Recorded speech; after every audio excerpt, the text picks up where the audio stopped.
don't want to bang on about the transfer window and lack of activity for the remainder of the season. I want to try and draw a line under it if I can. So I want to get it all out the way this week because I want to start looking forward to what's left of the season. I want to start looking forward to the FA Cup, which is the next thing on the horizon, and I don't really want to let what was an inability or a reluctance from whoever was in charge of transfers at West Ham over the past month to derail what is some optimism for the rest of the season. We find ourselves in a good position, a position we're not usually in at West Ham, which is we're still in a relatively good league position, we're still in the FA Cup, and we're still in the knockout stages of European competition. I want to be able to enjoy that.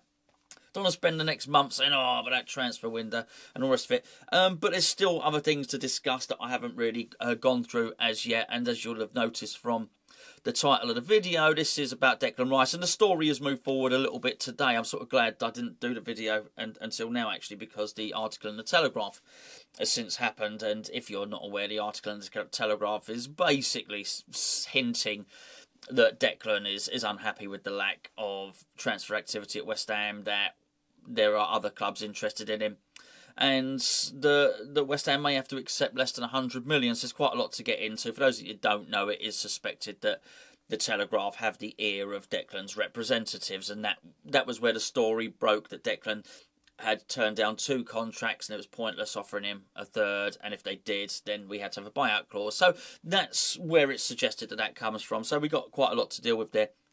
Firstly, I don't really blame Declan, not for talking to the press. You know what, I'd rather that didn't happen, but I don't blame Declan for being frustrated. There was a suggestion that late on in the day, on transfer deadline day or whatever, the penultimate day of the transfer window, that both Declan and Mark Noble went to David Moyes and said, what's happening with transfers? We're concerned. Not sure I believe that. I'm not sure I do believe that. Having listened to what Mark Noble said when he did his podcast with it was Rio Ferdinand, not sure that quite fits. I'm also not sure they both would do that, and I also think that it would then mean that either Declan or Mark Noble would have leaked that information. Moyes wouldn't. He keeps everything very close. I just don't think that either Declan or Mark Noble would leak to anybody else that they'd gone banging on the manager's door, demanding to know where the transfers were. So I want to park that for the moment anyway. In terms of Declan being frustrated, we haven't signed anyone, this is an opportunity. We had 2 major opportunities as far as I could see it. The first one that was the profile of the club had been elevated. Players that previously wouldn't have wanted to sign for West Ham, or that would only have been interested in West Ham for more money than they would normally get, were now interested in West Ham for footballing reasons. We had an opportunity to attract a calibre of player because the club's profile had been raised, because we were in Europe, because we had, we've been doing well in the league over the past 2 seasons. That was an opportunity to buy players we wouldn't normally be able to get hold of. We mucked it up. There was also another opportunity here, and that was an opportunity to prove to Declan Rice that he could fulfil his Champions League's ambition with West Ham. That's done. I'm not saying that we won't ever be able to sign good players. We may well still finish high in the league at some, or do something. We've built a good reputation at West Ham, but part of the allure to foreign players coming over to play over here would be to play alongside Declan Rice, one of the best midfielders in Europe, as I'm sure you'll all agree. But this was also an opportunity for David Moyes and the board to prove to Declan Rice, you can fulfil your ambitions here. Don't worry about going and playing with other good players. Look, we just brought Zuma in last window. Look who we're bringing in this one. Here's the £50 million striker, and here's whatever, another central defender to go with it. And for Declan to think, oh, okay, maybe I can do something here. It's an opportunity missed, and I don't blame Declan in any way, shape or form for thinking, I can't go along with this project and the length of time it's going to take. And I really hope that's not a surprise to Moyes, because I'm more than happy for Moyes to be the way he is. That's absolutely fine. We've all got things that we do as individuals in certain ways, but you just can't always expect everybody else to go along with what you want to do. So whilst David Moyes might be happy to build West Ham up at a tortoise pace, and I don't mean that as an insult at all, David Moyes must also know that that's what he's doing. David Moyes must know that he's slower than everybody else in those sort of terms. And he can't expect everybody else to want to go at that pace. And for Declan, he's just going to be looking around. I'm pretty sure Declan was having texts from his mates at whatever, Mason Mount or whatever, his friends that he's met on international duty. We're probably teasing him a bit, saying, what on earth's going on at West Ham, mate? Do you know what I mean? You want to get yourself over here. I've no doubt that football players do that. Not because they're being nasty to West Ham, but he's their mate. They want, you want your mate to come and join him in what you're doing, don't you? So I sort of get that. Declan's head's always been turned. We've seen that. We've seen that from what happened when, he made a very, very ruthless decision, to leave Ireland, a country, as I've always maintained, he was very, very proud of his granddad's country. Clearly loves Ireland, but the right decision was to go with England, and he did it, and he made a ruthless decision. We know Declan can have his head turned. The thing is, what we want to do is give him enough reason to keep looking back and think, actually, no, I'll stay at West Ham. I've no doubt that Declan does love West Ham. You've seen everything he's done for fans. But I don't think we've given him enough reason to stay. I really, really don't. Before I go any further, this video is sponsored by the OneFootball app. You can download the OneFootball app by clicking the link underneath this screen or using that QR code right up there. The OneFootball app is your one-stop shop, for all of football, but you can tailor it to your own specifications. Basically, when you sign up, click on it and say, I support West Ham. It'll put all the West Ham news into one place for you. So I guess you can read all the stuff about Declan Rice being linked everywhere, wherever he's going to go. So one for, excuse me, got a bit choked up, got a bit emotional then. I didn't, by the way. That's the OneFootball app. Anyway, download it. It's free. It's lovely. Brilliant. Declan. The one thing I don't like about all of this, I've got to say, is the suggestion that West Ham might have to accept less than Declan's value. I think that's one thing. That's wrong. Gone are the days when only Chelsea were interested in Declan Rice. Chelsea are not in a position where they can start to say to West Ham, oh, he's only got 2.5 years left, or he's only got 2 years left, or he's only got 1.5 year left, blah, blah, blah, blah. Even if Declan Rice, let's get this right, even if Declan Rice got down to the last 6 months of his contract, all those clubs aren't going to get together and agree not to bid more than 50 million or something like that. It's just not going to happen. They're going to try and stitch each other up. If one of them gets a whiff that they can get Declan Rice for 60 million, someone else will come in with 65, someone else will come in with 70. They'll just want him. It's as simple as that. So West Ham too still retain some strength in this. Also, you've got to remember, we're not dealing with Dimitri Payet here. We're not dealing with a sulky or a bad character. Declan Rice is a driven and determined personality who, for as long as he stays at West Ham, is going to continue to give man-of-the-match performances. I have no doubt about that whatsoever. I'm not even worried about that. However, I do believe if we get to the summer and we insist on him staying, we will be keeping him against his will.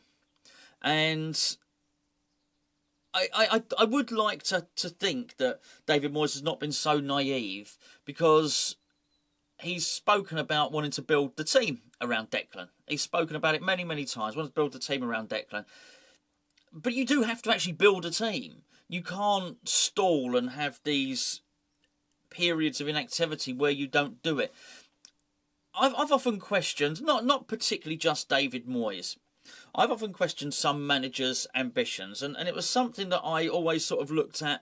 I'll give you two examples, Roberto Martinez and Steve McClaren. Now, I've no doubt that Sam Allardyce, for instance, probably considers himself to have been a better manager than Steve McClaren.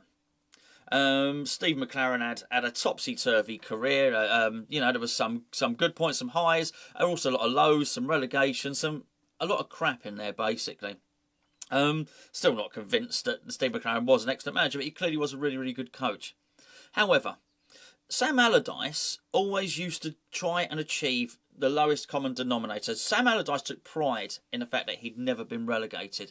I always thought, that's a strange thing to do. Like I say, it's like a bus driver thinking I did a good job today, I didn't crash the bus, or a plumber using as a barometer by saying, oh well, I didn't cause any leaks today, I did a good job. Just so as you don't fail is just enough. Steve McClaren will retire with 2 trophies in the cabinet. And I'm not even talking, as a coach. He's basically gone abroad and he's won the league title. He got to UEFA Cup final with Middlesbrough. He won it. FC20. He won the Dutch league. The same with Roberto Martinez. Roberto Martinez might have had a relegation on his CV with Wigan, but he also had an FA Cup win. And people are ambitious. And when I look at David Moyes, I often think, mate, show some ambition. Go and try and win something. I think sometimes he's a little bit too cautious. And what David Moyes has got to appreciate is other people are ambitious. You know, they really want to strive for trophies. And Declan is going to be one of those guys. And I hope that this hasn't come as a surprise to David Moyes. I hope that as that transfer window was ticking down, that David Moyes knew that actually this was going to upset Declan, that it won't come as a massive shock to him. Excuse me, the whole thing was a little bit weird. The deal on the last deal on the last day for Duvan Zapata, that's his name, isn't it? Who we've been linked with for years, by the way, to try and go for him with a couple of hours remaining was just crazy. You're never going to get the job done. And it was almost like at that point we had a panic. Oh my God, we've got to do something. I don't even believe the fella from Benfica was the first choice. Don't believe that. I think he was probably third or fourth. I just don't understand how we can go through all that and then get panicked at the end and leave ourselves in the situation that we're in. I still stick with what I say, which was with a lovely point that was brought up. I don't want to claim the observation as my own. I just, the observation was by Larry initially when we did the video last week, saying how on earth are we going to sign players next season when we've got so many out of contract, so many leaving, and so many going back to their parent club. How are we going to sign 8, 9, 10 players when we can't sign one? And I wouldn't be surprised if Declan Rice is just looking at that thinking, this just can't be done. I think it's a massive shame. I think we're going to be on a massive down. I do wonder what the club's policy is. I do wonder what the strategy is. Maybe, just maybe, David Moyes is saying, I'm not sanctioning Declan Rice's sale under any circumstances. I don't care if he goes down to the last 2 years of his contract, last 18 months of his contract. And maybe he doesn't. And maybe that ain't a bad thing, by the way. Particularly if what the journalist is saying, we understand as the ear of Declan's advisors, that they're trying to drive the price down so West Ham accept less, then really what's the point? If what they're saying is West Ham have got to accept 80 million, I'll be honest with you, I think you'll get that if he's got 6 months of his contract left. Because I just don't think any one of those big clubs, be it... because at that point, Liverpool become interested as well. Actually, I don't think there's less chance of selling him. I think there's more chance of selling him. Do we at that point get 100 million, or 120 million, whatever it might be? No, we don't.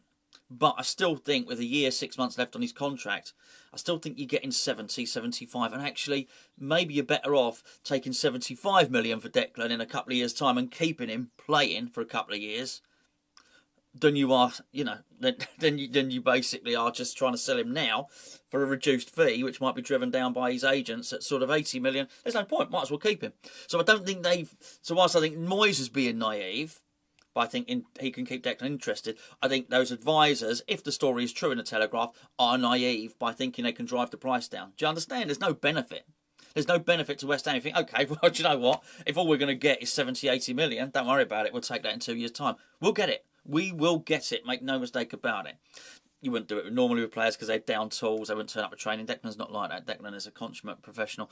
But I feel sorry for him. I actually have sympathy with him, massive sympathy with him, because I don't feel the club have shown ambition. And I think we've thrown an awful lot of it away. And the trouble is when you do this, I'm pretty sure Declan had already been promised that the team would be built around him. I'm pretty sure Declan had already been promised probably 18 months ago, or when he signed his new deal, that there was going to be bigger and better things at West Ham.